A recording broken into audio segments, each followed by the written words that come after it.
In response to the most recent decision made by President Donald Trump of the United States to increase tariffs on imports of steel and aluminum, key trade partners such as the European Union, Canada, and Mexico have swiftly and strongly condemned the decision. As the tariffs are scheduled to go into effect on March 12th, these countries are making preparations for firm countermeasures, which could potentially reignite trade conflicts that have occurred in the past. By taking this action, President Trump has raised the tariff rate on aluminum from 10% to 25% and eliminated the exemptions that had previously been granted to countries such as Canada, Mexico, and South Korea. As a result of this sudden change, quota deals and hundreds of specific tariff exclusions that affect millions of tons of metal imports have been eliminated. It should come as no surprise that the European Union, Canada, and Mexico have assessed the decision as being unjustified and detrimental to international trade. The president of the European Commission, Ursula von der Leyen, has issued a warning that these tariffs had been suspended as part of a truce. A high-profile product that is also a symbol of American manufacturing is currently in the process of preparing countermeasures that are firm and proportionate. These actions are being taken with the intention of safeguarding European industries, promoting fair trade, and sending a strong message that the European Union will not tolerate trade restrictions that it considers to be unjustified. The reactivation of tariffs that were initially imposed in 2018 during the initial wave of Trump's trade wars is one of the most immediate steps that is currently being considered. Ursula von der Leyen, president of the European Commission, and Joe Biden, who was serving as president at the time, had reached a truce that allowed for the suspension of these tariffs. If they were to be reinstated, they would target a variety of exports from the United States that are significant both politically and economically. Important exports from the United States that might be subject to price increases. The media. The list of exports from the United States, including the various goods produced in the United States. Whiskey made from bourbon. A significant export from the United States, particularly from states such as Kentucky, which has political repercussions for lawmakers in the United States. One of the most well-known products and a representation of American manufacturing is the Harley-Davidson motorcycle. There is also the possibility that retaliatory duties will be imposed on the motorboat industry. As a product that is frequently exported from the United States, peanut butter has a significant consumer market in Europe. Jeans manufactured by Levi Strauss and Company carry a significant cultural significance, particularly in terms of American fashion and branding in Europe. Should these tariffs be reinstated, it is possible that they will be implemented as early as April 2025, following the conclusion of the current suspension period. Furthermore, the European metals that are exported to the EU will be subject to the tariffs that were in place in 2018. Agricultural pre-duties aimed at exports from the United States.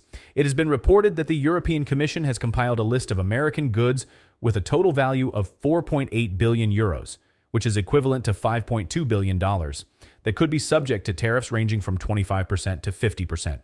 As a direct response to the action taken by Trump, which would have an impact on the metals that are exported from the United States to the European Union, potential sectors that could be targeted include steel and aluminum products, products from the agricultural sector, including items such as orange juice, corn, and dairy products, which have a significant value for shipping abroad. Technology and industrial goods. This could include tariffs on machinery, semiconductors, and other exports related to technology that are made in the United States, for example. The European Union intends to exert pressure on the United States government to reconsider the tariffs by focusing on key industries in the United States. At the same time, the EU hopes to minimize the impact on European consumers and businesses. For the purpose of preventing a flood of excess steel and aluminum into its markets, special safeguard measures have been implemented to prevent market distortions on subsidized imports from China. These measures have been an essential safeguard, due to the fact that Trump's tariffs restrict imports into the United States. Metals that would have been sold in the United States may now be redirected to Europe, which can result in an oversupply and price imbalances. There is a possibility that the European Union, EU, will implement import quotas on steel and aluminum from other countries in order to stabilize the domestic market and prevent any potential market distortions. An additional possibility is that they will tighten trade restrictions on subsidized imports from China, which has been accused of producing an excessive amount of steel and causing disruptions in international trade. In addition, the European Union, EU, may provide subsidies or incentives to manufacturers based within the EU in order to safeguard their ability to remain competitive. Canada's strong opposition and trade defense international tariff plan in response to Trump's 25% tariffs on motorcycles, cosmetics, and pulp and paper, with Canada supplying nearly 80% of the United States aluminum imports in 2024, its industries stand to suffer significant losses as a result of Trump's policy. The government of Canada is likely to investigate the possibility of imposing counter tariffs on important industries in the United States, particularly those that have a significant economic reliance on resources from Canada.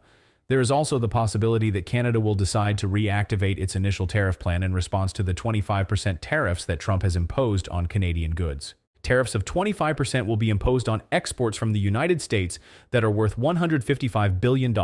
In the first phase, tariffs will be placed on goods worth $30 billion, and they will go into effect on February 4th, 2025, which coincides with the implementation of tariffs in the United States. A wide variety of American exports are included in the products that are being targeted. These include orange juice, peanut butter, wine, spirits, beer, coffee, appliances, apparel, footwear, motorcycles, cosmetics, and pulp and paper. Very soon, a comprehensive list of these items will be made available to the public. In addition to these plans, Canada has already started diversifying its oil and goods exports, not only to the European Union, but also to Southeast Asia. This is being done in order to lessen its reliance on the market in the United States and to lessen the potential consequence of the tariffs. In what follows, we will delve into these efforts in greater detail. There are ships from Canada, supply of oil to China. Recent events indicate that Canada is modifying its oil export strategies in response to shifting trade dynamics with the United States and growing demand from Asian markets, particularly China. This is in contrast to the United States, which is said to be the primary target of these modifications. Pipeline operator Trans Mountain, which is located in Canada, anticipates a switch. In May of 2024, operations were initiated. Rongsheng Petrochemical was successful in securing multiple ships. Producers in Canada have access to up to 190,000 barrels per day because of the high demand in Asian markets. The pipeline has been operating at approximately 80% capacity from Alberta to the Pacific coast of Canada. In light of the fact that exporters are looking for alternative markets, the company believes that these tariffs will result in an increase in shipments to Asia, particularly to China. Since it began operations in May 2024, the expansion of the Trans Mountain pipeline has resulted in a threefold increase in the amount of crude oil that is transported from Alberta to the Pacific coast of Canada. The pipeline now has the capacity to transport 890,000 barrels of oil per day. Through this expansion, Canadian producers will have increased access to markets in Asia, which will in turn reduce their reliance on the United States market. Refineries of significant size in China, Japan, South Korea, and Brunei have recently made purchases of cargoes from the significantly expanded pipeline. In the month of September 2024, for instance, the private Chinese refiner Rongsheng Petrochemical was successful in securing multiple shipments of crude oil from Canada. The shift in Canada's strategic orientation toward Asia is being driven by a number of components, a diversification of the market. It is possible to reduce the risks that are associated with trade disputes and tariff impositions by decreasing reliance on the United States market. Accommodate the demand. There is a growing demand for heavy crude oil in Asian countries, particularly China, which is a demand that aligns well with Canada's export profile. There are economic benefits. Entering markets in Asia that are experiencing high demand presents Canadian manufacturers with opportunities to improve their pricing and to broaden their customer base. Commitments made by Canada regarding climate change and oil production, along with climate change commitments. Canada is continuing to make significant investments in oil extraction projects, despite the fact that it is taking climate action by implementing measures such as a nationwide carbon tax.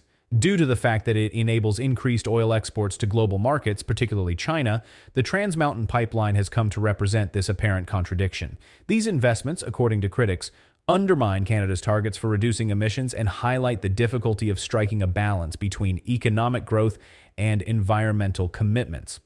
Although Canada is ranked 0.75 million barrels per day, it also produces 11.7 million barrels per day, and it produces 64.5 million barrels per day. This indicates that Canada plays an important role in the global oil sector, provides the foundation for Canada's significant role in the energy industry around the world. The following is a list of the top oil-producing nations along with their estimated daily production figures. 1. 21.91 million barrels per day are produced by the United States, which accounts for 22% of the total global production.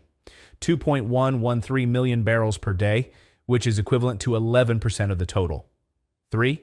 Each day, Russia produces 10.75 million barrels, which is also 11%. 4. At 5.76 million barrels per day, Canada accounts for 6% of the total. 5. At a rate of 5%, China moves 5.26 million barrels per day. Over 50% of the world's total oil production is produced by these 5 countries collectively. Consider the oil production of Canada in this context. Over the course of the last few decades, Canada's oil production has increased significantly, with unconventional oil sands accounting for 64% of the nation's total production in 2019. The country produced an average of 4.7 million barrels per day. Over the course of the year 2023, production had increased to approximately 5.76 million barrels per day, thereby establishing Canada as the 4th largest oil producer in the world, according to Canada's oil reserves. It is estimated that Canada possesses approximately 180 billion barrels of proven oil reserves, the majority of which are located in the oil sands of Alberta.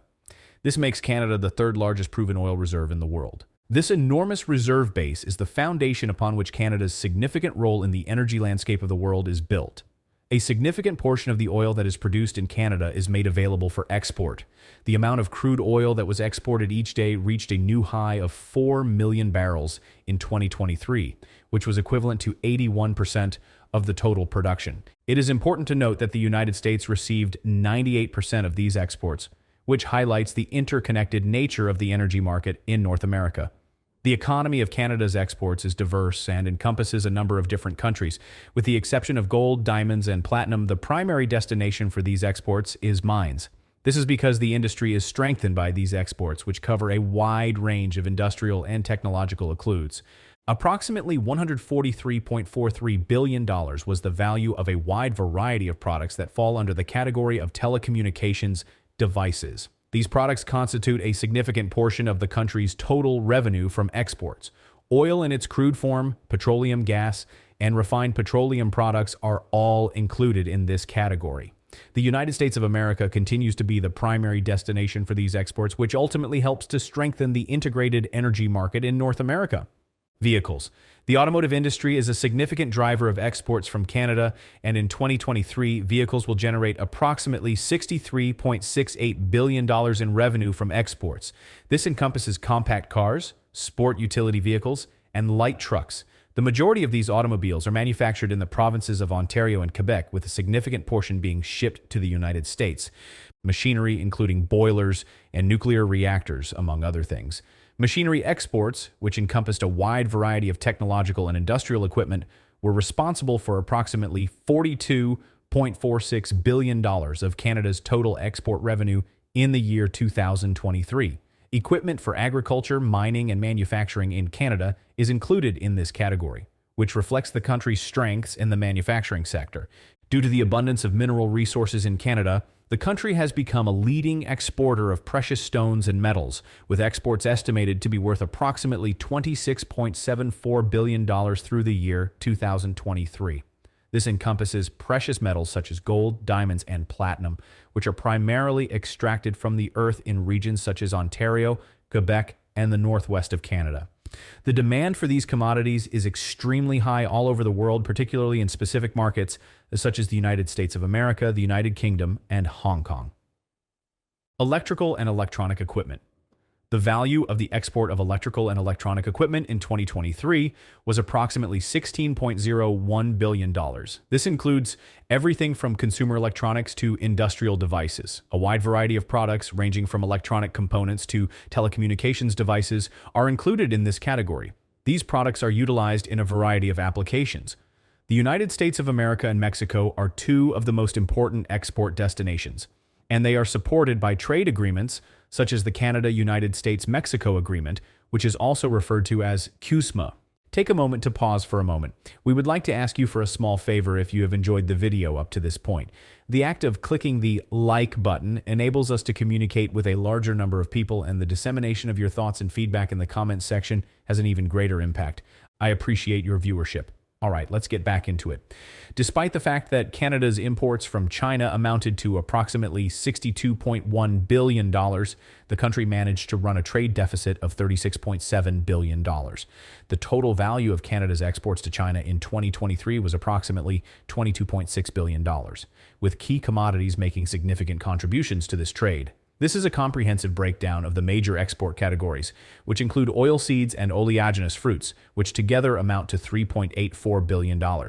This particular category experienced a remarkable year-over-year growth rate of 75.21%, with canola serving as the spearhead. As a result of the lifting of COVID-19 restrictions in China and the normalization of market access for Canadian producers, there has been an increase in demand, which is the cause of the surge. Canola exports reached $1.27 billion during the first quarter of 2023, representing a 331.61% increase when compared to the same period in the previous year, corresponding to the same period. $3.58 billion was spent on ores, slag, and ash. Many different types of metal ores are included in this category, with iron and copper being the primary contributors. China's exports of iron ore totaled $2.5 billion, representing a year-over-year increase of 15.58%, while the country's exports of copper amounted to $1.6 billion, representing an increase of 13.57%. In order to maintain a consistent demand, these metals are considered essential for China's industrial activities. $2.4 billion was spent on mineral fuels and oils. A significant amount of this category is coal. With renewed coal trade with Australia, which increased competition, Canadian coal exports to China were valued at $3.04 billion in 2023, representing a 12.93% decline from the previous year. This decline was partially due to the fact that China was increasingly competitive. A total of $2.3 billion was spent on wood pulp and adjacent materials. When compared to the previous year, the exports of chemical wood pulp reached $2.21 billion in 2023, representing a modest growth of 1.98%. China's paper and packaging industries continue to have a continuous demand for raw materials, which is highlighted by this consistent demand. The cereal industry brought in $1.49 billion. As a result of shifting patterns of food consumption and the requirement to supplement domestic production, China has seen an increase in the amount of cereals that are exported to the country, including wheat and barley. An annual growth rate of 19% was observed in the exportation of cereals from Canada to China between the years 2019 and 2023. A record high of nearly 100 billion Canadian dollars was reached by Canada's imports from China in 2022, representing a 16% increase from the previous year's total. This increase is illustrative of the developing economic ties that exist between the two countries. Important commodities of import. The products that are brought into Canada from China cover a wide variety of categories. As of the year 2022, the most important categories of imports were consumer goods. With a total value of 31 billion Canadian dollars, this category encompasses a diverse range of products, including but not limited to electronic and electrical equipment, clothing and personal care items, and household goods. It is clear that China is a significant supplier of electronic goods to Canada, as evidenced by the fact that the value of these imports was 28 billion Canadian dollars. The statistics presented here demonstrate the significant contribution that consumer goods and electronics make to Canada's import portfolio from China. This is a direct result of the robust demand that exists within the Canadian market. This is a brief overview of the background information for anyone who is not familiar with the reasons behind these strategic moves and the escalating tensions between Canada and the United States. After a series of remarks, I would like to see Canada become our 51st state in December 2024. During a meeting that took place at the Marriott Estates escalated, I would like to see Canada have significantly lower taxes and a significantly improved financial situation. Just what is the point of that? These proclamations were made by the 51st state of the United States of America. He went so far as to call Trudeau the governor of the great state of Canada, Justin Trudeau, and he expressed a strong desire to continue the conversation about trade and tariffs. Following a series of remarks and policy proposals made by the United States, disagreements between Canada and the United States became more heated at the beginning of the year 2025. This is President Donald Trump. Donald Trump's suggestions that Canada consider statehood as the 51st member of the United States, along with his administration's imposition of steep tariffs on Canadian products, were at the center of the controversy. During a press conference held at Mar-a-Lago on January 7, 2025, President Trump responded to a question about whether or not Canadian Prime Minister Justin Trudeau could suggest a solution to avert the impending tariffs. He offered his response by saying, "What I'd like to see is Canada becoming our 51st state. President Trump took to his social media platform, Truth Social, and declared, "We spend hundreds of billions of dollars subsidizing Canada." This statement further solidified the position that he has taken throughout his presidency. How come? This cannot be justified in any way. Everything that we require is available to us. There is an infinite supply of energy. We produce our own automobiles, and we have more lumber than we could ever use. If it weren't for this enormous subsidy, Canada would cease to exist as a nation, which is a harsh but accurate statement. As a result, Canada ought to be elevated to the status of our cherished 51st state, with significantly reduced taxes, significantly enhanced military protection for its citizens, and the absence of tariffs. While these statements were being made, President Donald Trump made additional statements that further strained relations between the United States and Canada. In the month of January 2025, he made the observation that they do not essentially have a military. They have a military that is not very large. Trump claimed that defending Canada costs the U.S. hundreds of billions annually and criticized Canada for restricting American banks. He justified tariffs on Canadian goods, citing illegal immigration and drug trafficking. However, the U.S.-Canada trade relationship is deeply intertwined, with Canada exporting 77% of its goods to the U.S. and supplying crucial energy resources. Despite Trump's claims, the trade deficit is not a subsidy but a reflection of market size differences. Canada's population is only 40 million compared to the U.S.'s 339 million. The U.S. benefits significantly from this trade, particularly in energy imports. Trump also alleged that American banks face restrictions in Canada. In reality, U.S. financial institutions operate through subsidiaries, e.g. Citibank Canada, JP Morgan Bank Canada, or as Schedule III banks focused on corporate and investment banking. Canadian regulations apply equally to foreign and domestic banks, ensuring financial stability rather than restricting U.S. access. Regarding fentanyl, while some production occurs in Canada, most of the fentanyl in the U.S. originates from Mexico, with precursor chemicals from China. Law enforcement has noted some trafficking from Canada, but seizures at the southern border far outweigh those at the northern border, contradicting Trump's justification for tariffs. Ultimately, Trump's claims misrepresent U.S.-Canada economic ties, the role of American banks, and fentanyl trafficking routes. The video concludes with a reminder of the importance of factual analysis in understanding these issues. If you found that our content struck a chord with you or inspired you, we would appreciate it if you would consider showing your support by liking it and subscribing to our channel so that you can remain connected with our community. For us, the value of your support cannot be overstated. There is another video from our channel that is currently displayed on the screen for you to watch.